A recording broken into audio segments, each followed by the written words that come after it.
This is Dr. Theron Williams, the president of the Bible is the Black History Institute and the pastor of the Mount Carmel Church of Indianapolis, Indiana. And you are watching Gospel Goodies TV. Gospel goodies. Gospel goodies. Gospel goodies. This is Gospel Goodies.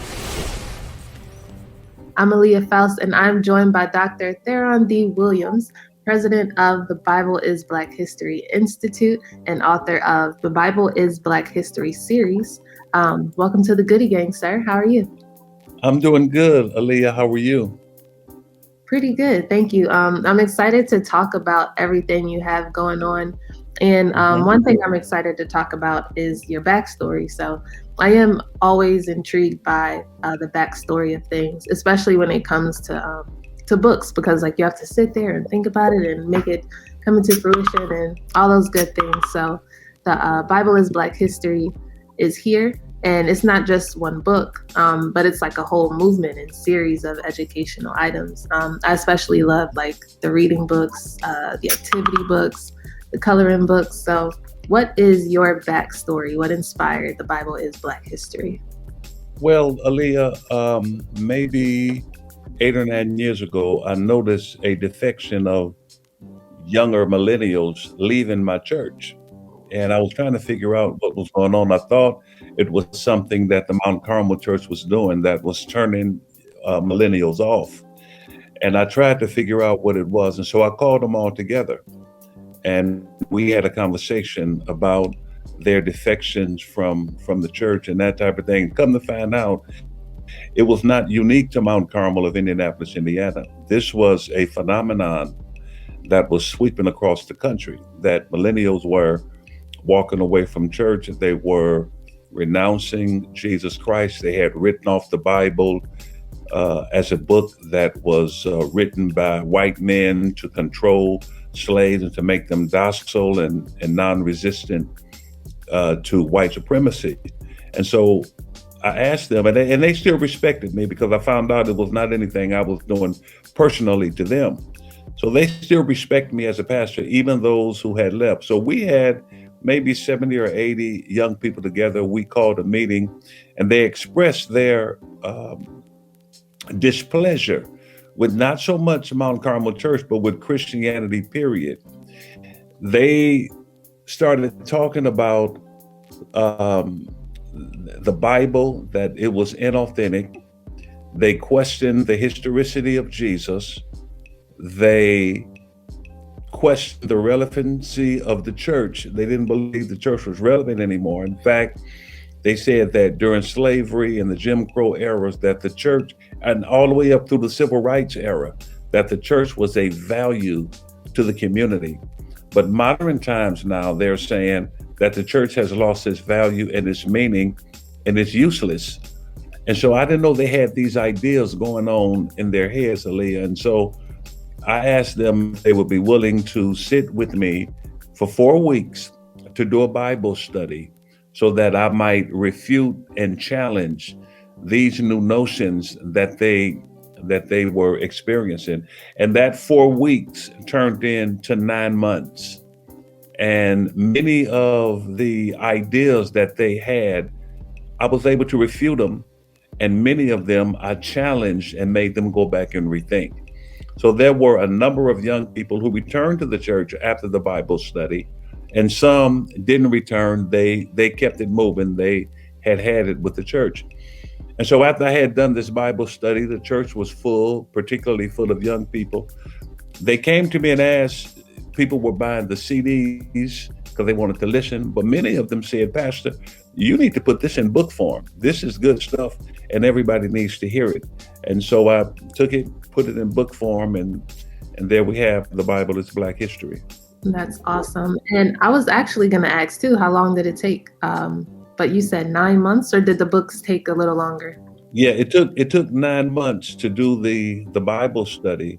And then after that 9 months, it took another 9 or 10 months to write it. Yeah. It was a long process.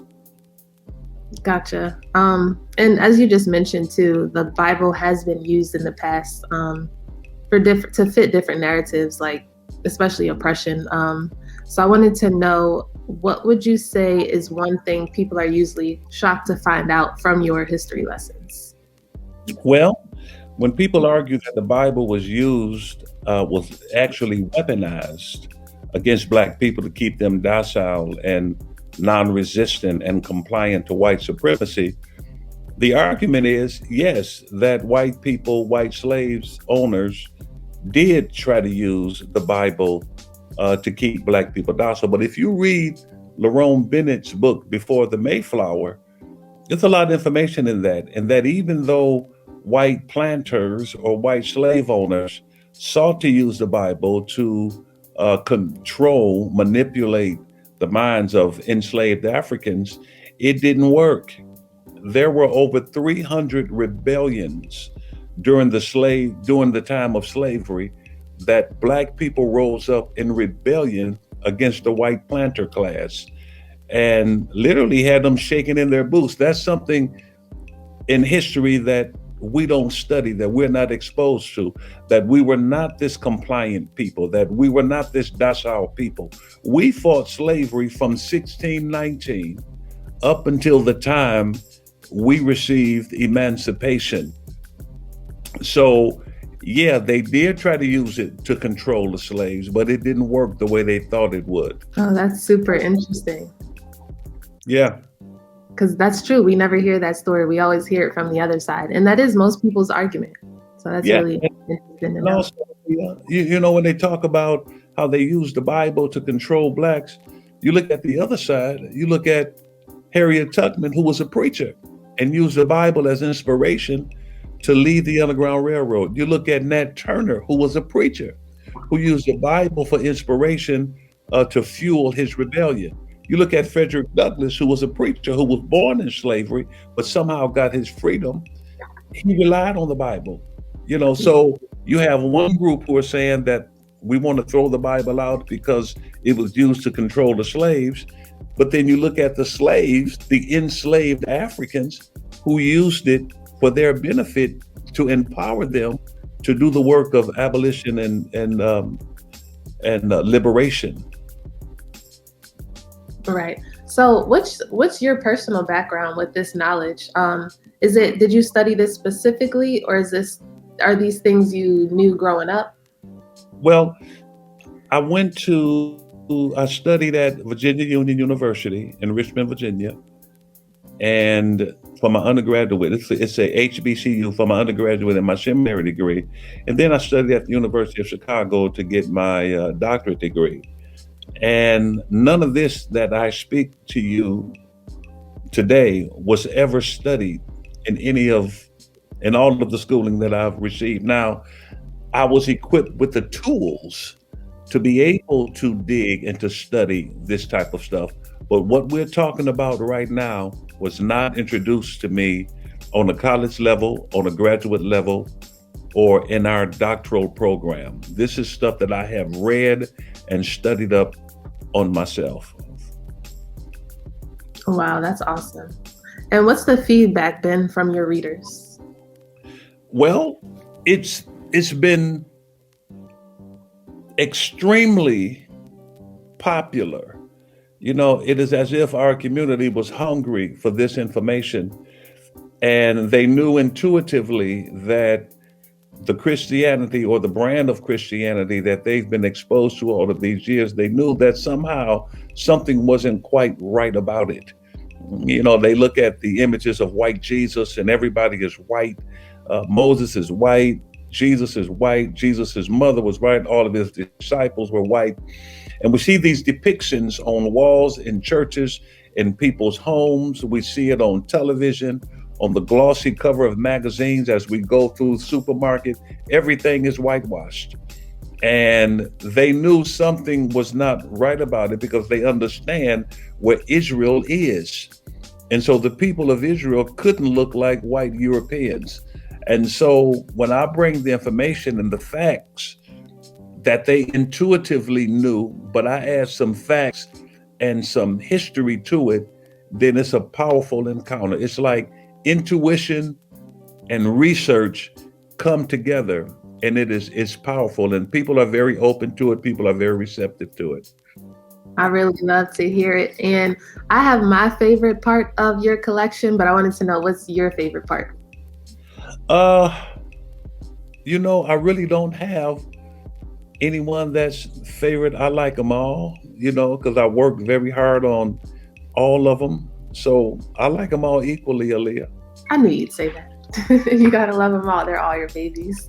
But my favorite is the children's series, but that's also because children just have a special place in my heart. But I did share it with my niece, and she loved it too. And I just think it's really cool and important too to share those messages and images, at especially a young age. Just like I can't remember the phrase, but they say raise a child up and they'll come back, or however that saying goes. But yeah, I just wanted to let you know it's really awesome, because knowledge is power.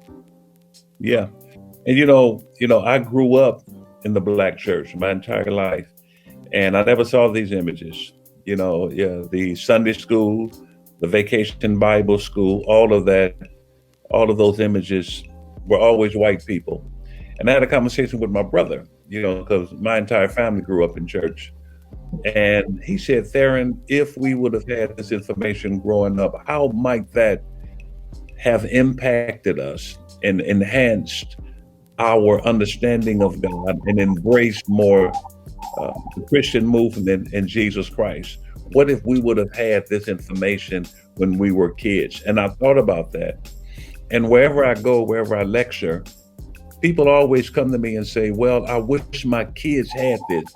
I've got children, they need to know this, which made me go back and write 3 children's books, because I didn't have it as a kid growing up.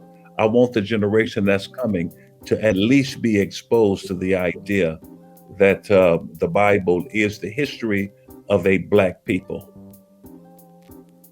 For sure. Well, thank you so much for sharing that knowledge, Dr. Theron D Williams, the man behind The Bible is Black History, a much needed lesson in Christian and Black history. Can you let everybody listening know how to follow you and purchase the products?